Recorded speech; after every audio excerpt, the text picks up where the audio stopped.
The last speaker is Henley. Members of council, members of the audience, and I like to think of everybody here as my friends, but you probably won't be when I finish. I'm coming here as a skeptic. I've announced that some time ago, and in particular with regard to the grants. Now, my concern is that grants perhaps are earned, and they're earned because the people who they are involved with have earned the respect of the community. Now I look at the list: Bowen Islands Arts Council, historians, SD 45, is that the school district? And we're giving them a grant? We paid them hundreds of thousands of dollars. Field House, the gymnastics club, family place, Turninall, football club. The Bowen Island Golf Association has withdrawn their application, wisely probably. And then there's a group of spring grants and aid. Now, I must say, first of all, that all of those groups and the people who are involved with them should have earned respect from the community. You know, they're an essential part of it, but why are we being asked to pay $1,000? Why are we paying that? It's because those people just have to have their name in front of us. And that's a little bit of money to pay them, to feed them. Maybe they'll go away. It's not very respectful. Somehow they should be able to carry on without that begging. There are two organizations on this island that I can think of just now. One of them is the Legion. I don't see them coming here begging for money. They are such an important part of the community. They provide that Legion facility. I went to a fundraiser. I didn't see many people from here there because I didn't know there was another event on, but it was fantastic. Everybody was having fun. And they didn't come begging, they had to get permission to do it. But that's beside the point. The golf club. They have never begged council for money. They created that golf course without any grants. And they did it despite some of the other groups on Bowen Island saying, well, why are they here? They're getting money we should get from the public. From public who joined the club, who supported them and did the work. And yet they were criticized by other groups on Bowen because they were siphoning off money from them. Now, I think it's time that we took a very close look at what we're paying for. And why are we paying? I can see a reason for the historians. They are a facility that takes care of the past, makes sure we don't forget, keeps a record of all the people and places that have been important in our lives, make them part of our history. We need them. Why we should be paying them what? $30,000 is another thing. Have they used the money they got last year as best they could? Will they use what they expect to get this year as best they could? I don't know, but it seems to me that that's one organization that deserves to be here because we have to have them. The Bowen Island Arts Council, I have supported that for many, many years. And I don't know why they need to have that much money. Most other facilities should be user pay. They seem to be an organization that wants money when there are other art galleries, other facilities on Bowen who don't get a penny, yet they pay taxes. So I think we should take a very close look at these big items. Field House. I have no objection to that. They don't want much. and they're trying to make sure that other people get an opportunity to stay here on Bowen. Hopefully they'll survive. I lost my future place on Bowen Island when the Bowen Island Council dumped the neighborhood plan, which would have had a facility which I would have liked to stay at.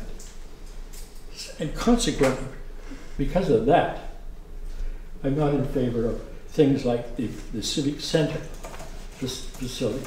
That would have been paid for many times over. But for the stupidity, the Bowen Island, the people who opposed it. Now, why am I here? I just want to tell you how I feel about it. I'm a skeptic, and I would expect everybody to be a skeptic and really look at things and be careful before we take a position on them. Thank you.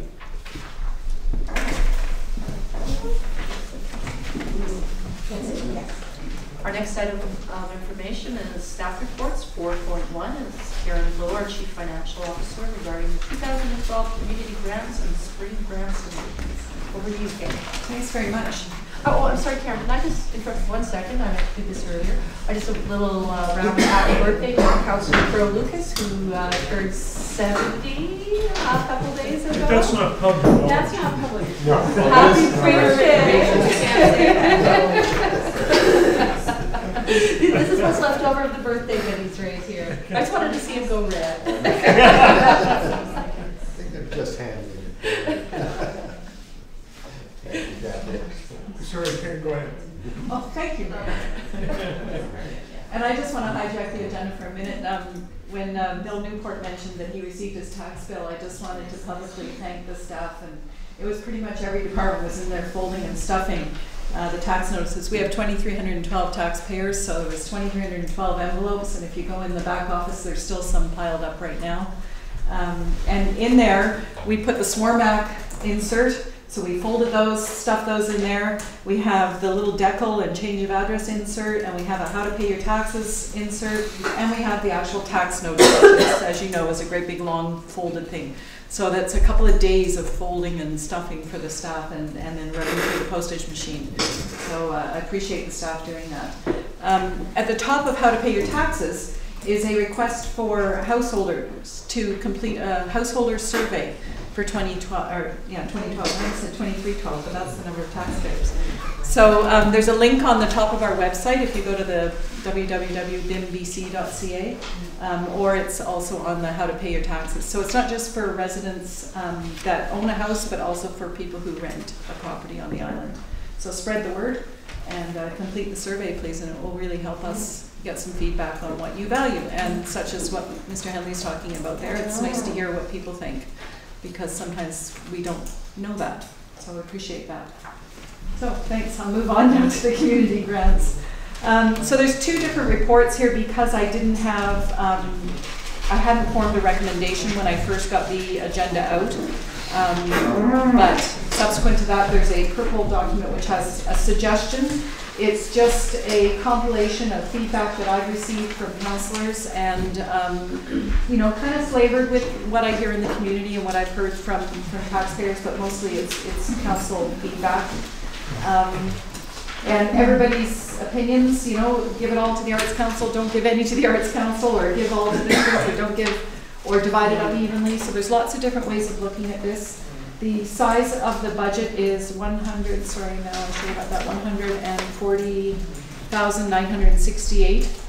The Abbeyfield $4,400 is a carry forward amount from previous years that is to cover their development fees. So really take the 140 minus the 4,400, assuming that you want to keep carrying that $4,400 forward, leaves 136,000 to be divided between fall grants and aid, which will be decided in September, and the spring grants and aid, which are the $2,000 and less amounts that are before you today, and the community grants. I had conversations with folks about core community grants and regular community grants. So there's really three different types of grants before you today. There's what has been called core community grants, and that was the Arts Council, the historians, and the community school coordinator, what says SD 45. And then there's the community grants, which is numbers 3 through 7. And then there's the spring grants and aid, which are amounts 2,000 and less, and that's items 9 through 14. And then we need to save some money for the fall grants and aid. I know that's very convoluted. And the other thing is this is hard and difficult. So it's possible, I've thrown out an idea of a recommendation for debate today, but it's possible we'll end up going around the table and not come to a conclusion. And if so, we can bring this back at the next council meeting if this is not a decision that can be reached today, because we don't have hours and hours for this conversation. We have about an hour for the conversation. So it is 1:30 and we have some presentations, do we? Yes. We have a speakers list? We have. So first we should listen to those and then debate the recommendation. The first group is the Bowen Island Arts Council. I believe Jacqueline Massey would like to speak. Casey, is it 3 minutes a group? Yes. Okay, certainly intended to reports that we had submitted. I first want to start by saying thank you to the Bowen Island Municipality for its ongoing support of arts and culture on Bowen Island. As you know, I'm here to talk about our application from the Bowen Island Arts Council. We are asking for continued core grant of $58,000, which matches last year's amount. Why are we here and why are we asking for this? I would like to explain that. BIAC is an integral part of this community. We've consistently played a role in creating community, building a stronger Bowen Island from an economic and social standpoint. People move to Bowen Island because there is a thriving arts community here.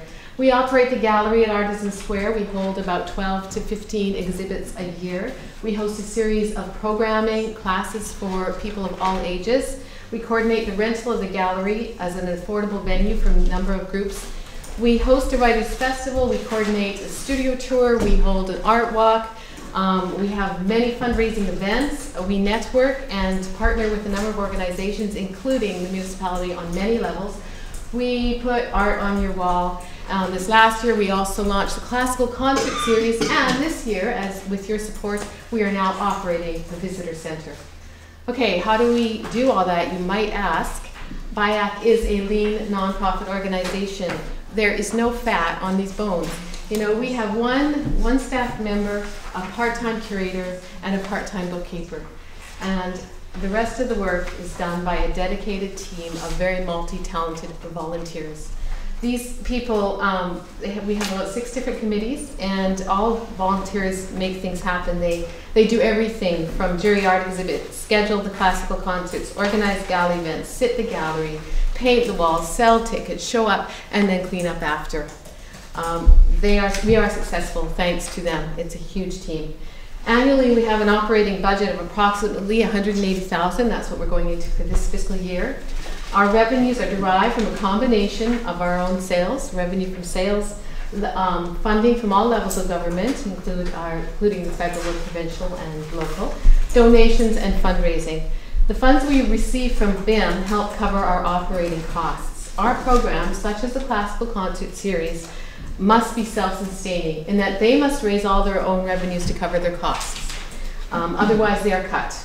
Measures we've used to ensure a balanced budget include closing the gallery for the month of January. We know how to live within our means and have demonstrated fiscal responsibility since our inception in 1988. But not only that, we are directly investing back into this community. Last year, we injected back into the economy $98,000 through payments to artists, to entrepreneurs, small businesses, and local operations. Arts and culture are a key economic factor or driver for this community. There's no doubt about that. Last year, the stats show that for every dollar invested in the arts, you have a $12 return. So that means last year, with this local government giving in $58,000, that's a return directly into this community of $696,000. It's not a small amount to ignore. BIAC will be turning 25 years old next year, and we look forward to celebrating with you. And there is still so much we need to do.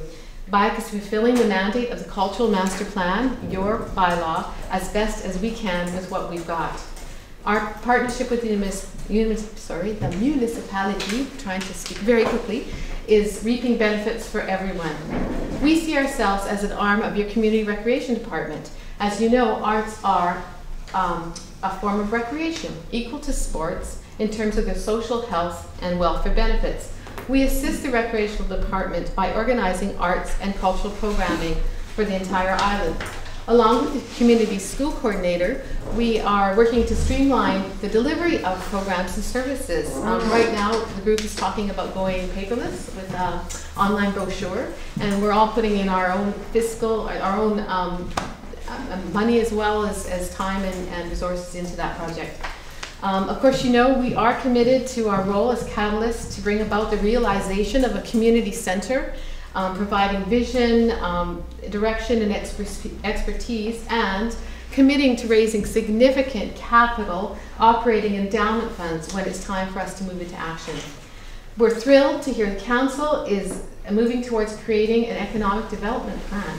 As part of the mandate of the Cultural Master Plan, we have been working on a cultural economic development plan, and with an emphasis on cultural tourism, and we are so keen to work with you on that. We expect to be a resource as you move into developing a recreational master plan. And another initiative we'd like to talk to you about is again applying for a Cultural Capital of Canada. We did that in 2009 with the municipality, and while we were turned down, we were really encouraged to apply again. This injects $500,000 into the community and is a great kickstart for other investments and considerable economic activity. We'd be happy to spearhead that with your support.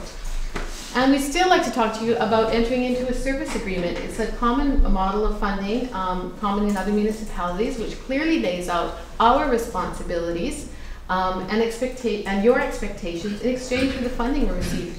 It's a transparent, stable alternative to a community grant. So that's why we're here, and we're asking for your support to continue to build our economy and community stronger. We are willing to do the work. We've proven that. We are aware of economic pressures on this municipality and the state of our fiscal state. But we believe there is a strong and clear justification for your continued investment in arts and culture, at least at the same level as 2011.